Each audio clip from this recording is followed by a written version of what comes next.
Right, chefs, what's the beef? Welcome to Secrets of the Chef at Elite, episode number 4. Today we are talking about excuses. This is a really common thing for chefs, okay?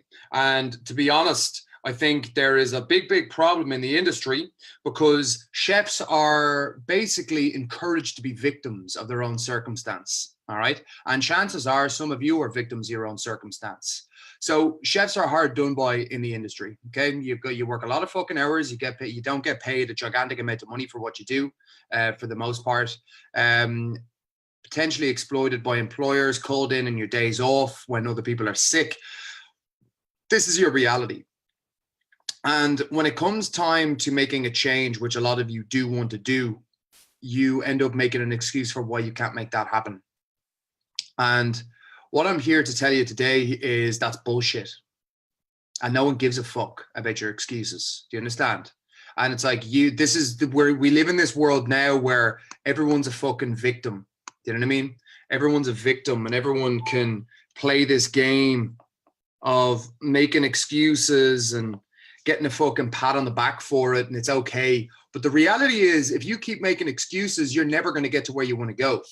You see, here's you. Here's where you want to be, half a leg.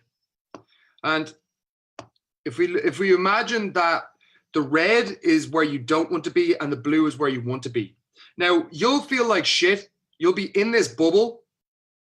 You'll feel like shit and you'll want to start going from A to B. And because you want to go from A to B, all of a sudden then this could be your road from A to B could be, hey, gym, diet, meditate,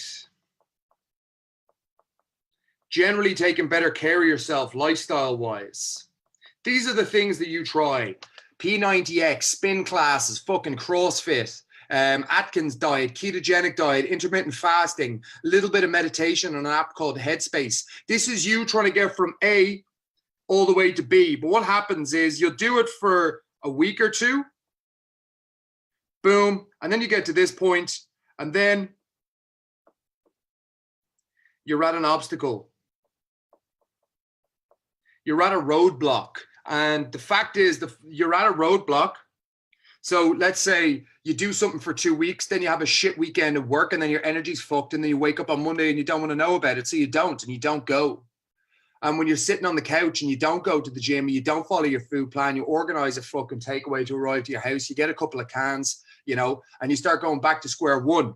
This, my friend, this is where your excuse pops in. And what is the excuse? The excuse is a story that your mind crafts to make you feel better about not doing what you're supposed to fucking do. Understand? The story to why you should not be doing something that you're supposed to be doing. That's all that an excuse is. Yeah? And your brain makes these things up to make you feel better about stopping here and going back to square one. Your brain makes you feel better for stopping and going back to square one. Well, here's the fact. Here's the reality. No one gives a fuck about your excuses. And the result that you want, chef, is not going to happen unless you overcome the excuse. Do you understand me? Oh, work got too busy. Oh, I've got kids and I didn't sleep well last night. And, I'm working fucking 60, 70 hours this week. All lies, all excuses.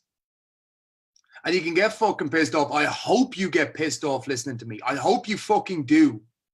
I hope I fucking make you so angry that you start taking action and do what you're supposed to fucking do. I hope you do. Seriously. I'm not fucking around here. No one gives a fuck about your excuse. We live in a world of fucking victims and bullshit. Yeah? And I see a lot of this in chefs. I see a lot of this in the industry. A lot of people want to fucking pat on the back because they work hard. A lot of chefs want to pat on the back because they're so forgotten about. And yes, that might be somewhat true, but it doesn't fix anything. Talking shit in Facebook groups doesn't fix anything.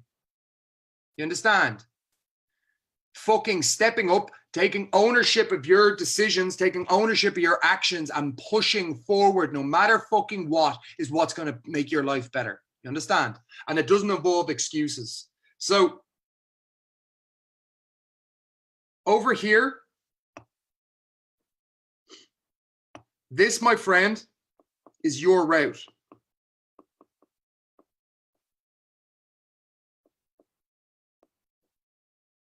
This is your current situation that I've just described. Yeah? All of this shit, making the excuse, coming up with the story for why you stop. And here's the thing that you need to do. What you've got to realize is that when things get hard, that is your responsibility to deal with it. So this blue line here is what you should be doing. So you hit this roadblock. Let me just rub this out and actually tidy it up a small bit. So you embark on a journey to make a change. You want to make a change, all right? You do it for fucking 1 week. You do it for 2 weeks. And then maybe you hit this roadblock at week 3. Yeah? Now, up to this point, as I said, you do it for a while. And then you get stuck. As I said, things get hard. And then as a result of things getting hard, you deviate and you go over here and you make an excuse and you make a story. And what's the result of that story? Stop. You end up stopping. You end up going back to square one. When the reality is the only way that you're going to fix this is by pushing forward, getting to this obstacle here. Okay. And what do we do when we hit an obstacle? You take ownership. What does that mean?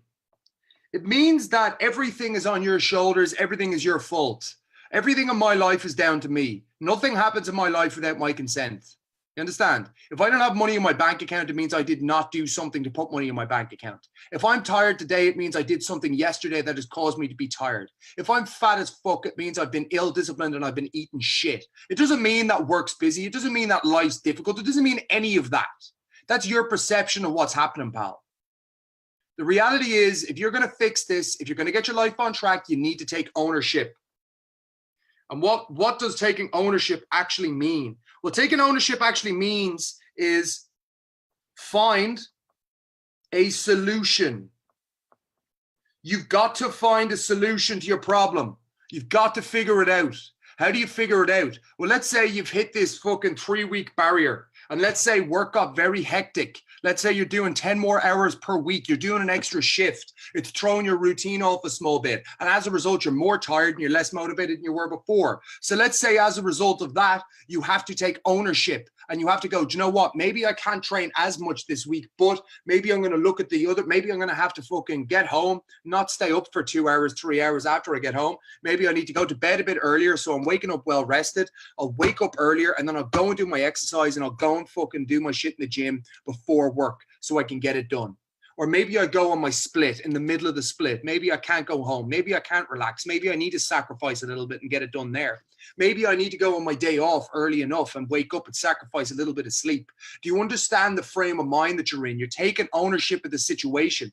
As a result of taking ownership, Chef, now you get around the obstacle and you keep moving forward.